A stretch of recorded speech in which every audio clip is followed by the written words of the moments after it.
I am Max Payne. My wife and daughter were murdered. It had something to do with the designer drug V. I transferred from the NYPD to the DEA, went undercover to find their killers. I got too close. I was framed for murder.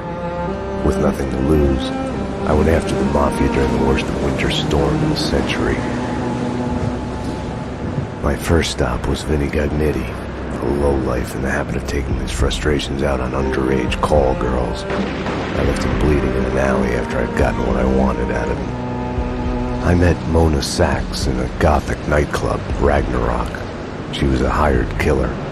We were after the same man, her sister's sadistic husband. I was drawn to her for all the wrong reasons. I made a deal with Vladimir Lem. The Russian was a smooth operator. He helped me get to the mob boss I was after, but I was in over my head. The government was involved. A mystery man called Alfred Woden told me the name of my real enemy, Nicole Horn. Woden and Horn were both members of a secret society, the Inner Circle. She was behind V, behind everything. While working for the DA, my wife had accidentally seen papers that incriminated Horn. Woden promised to take care of the charges against me if I took Horn out. Deputy Chief Jim Bravura of the NYPD was trailing me by the empty shell casings that I left behind.